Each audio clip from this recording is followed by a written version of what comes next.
Հայաստան խմբակցության պատգամավոր Մեսրոպ Մանուկյանը ներկայացրել է քաղաքապետարանի կասկածելի գնումների մասին փաստեր, մասնավորապես դիզվառելիքի շուկայականից բարձր գնով ձեռքբերումը։ Երևան ավտոբուս ՓԲ-ի կողմից անցկացված ԵԱ-ՄԱԱՊԾԲ 26-25 ծածկագրով մեկ անձից գնման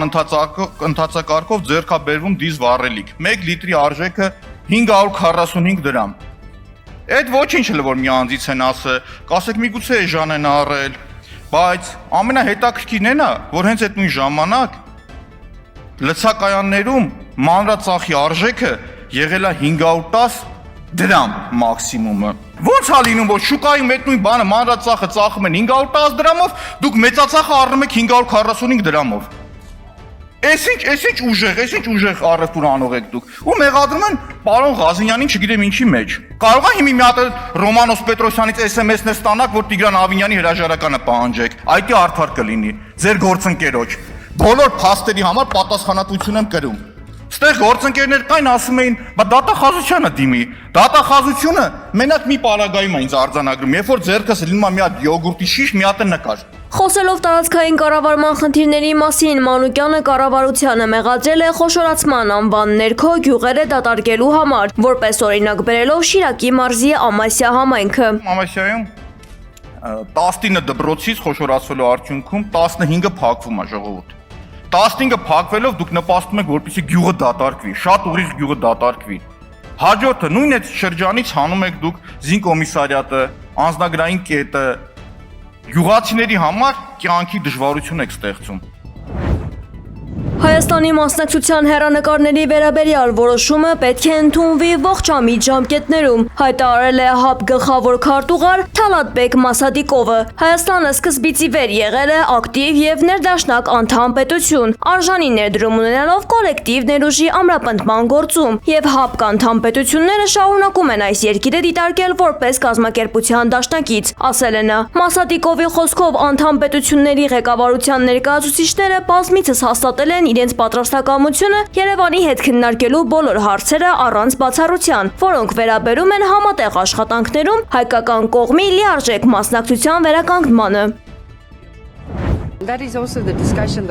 Եվրամիությունը պատրաստվում է աշտանը զգալիորեն ընդլայնել Ռուսաստանի դեմ պատժամիջոցները, հայտարարել է Եվրոպական դիվանագիտության ղեկավար Կայա Կալասը։ Նրա խոսքով աշտանը Բրյուսելը կներկայացնի պատերազմի սկզբից ի վեր հակառուսական պատժամիջոցների ամենամասշտաբային ցանկը։ Եթե առաջարկը արժանանա միության անդամ բոլոր երկրների հավանությանը, սև ցուցակում հայտնված ռուսաստանցիների ընկերությունների եւ կազմակերպությունների թիվը միանգամից կաճի 1/3-ով, ասել է Կալասը, նշելով, որ Եվրամիությունը շարունակելու է ճնշումը այնքան ժամանակ, մինչև Ռուսաստանը չդադարեցնի պատերազմը։ Թե կոնկրետ ում եւ որ ոլորտներին կվերաբերեն նոր սահմանափակումները դեռևս չի հստակեցվել։ Ըստ Եվրոպական դիվանագիտության ղեկավարի, միայն արդեն իսկ գործող սահմանափակումները ռուսական տնտեսությանը հասցրել են ավելի քան 1 տրիլիոն եվրոյի վնաս։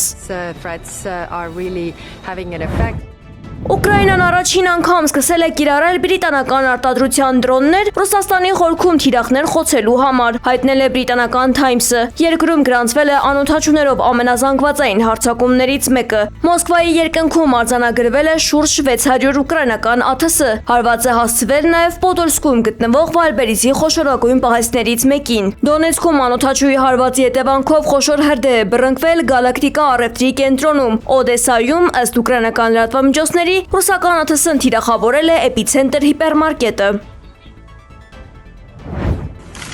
Դոնալդ Թրամփը Truth Social սոցցանցում Թուրքիայի, Սաուդյան Արաբիայի եւ Պակիստանի ստորագրած համատեղ պաշտպանության մասին եռակողմ համաձայնագիրը անվանել է կարևոր առաջին քայլ։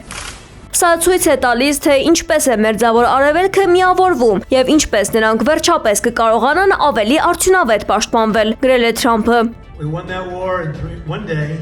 Խոսելով Իրանի հետ հակամարտության մասին, ԱՄՆ նախագահը հայտարարել է, որ շատ շուտով լավ բաներ են տեղի ունենալու։ Այսօր օգոստոսի 17-ին լրանում է Իսլամաբադի հուշագրով հաստատված ԱՄՆ-Իրան 60-օրյա հրադադարի ժամկետը։ Չնայած պակիստանյան աղբյուրները օրեր առաջ հայտնել են հրադադարի երկարաձգման շուրջ Վաշինգտոնի եւ Թեհրանի համաձայնության մասին, իրանական բարձրաստիճան աղբյուրը հերքել է դա, պնդելով, որ նման քննարկում չի եղել։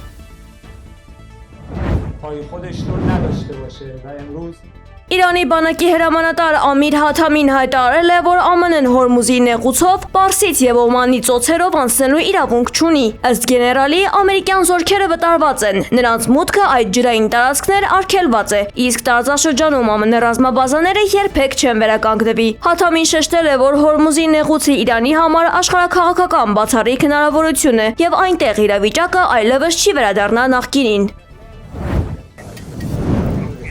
Հունգարիայում շրջվել է լեսբոսաշրջիկների տեղափոխող ավտոբուսը։ Պատահարի հետևանքով զոհվել է 12 մարդ, վիրավորվել 10։ Ողբերգական վթարից հետո ավտոբուսի վարորդը ձերբակալվել է։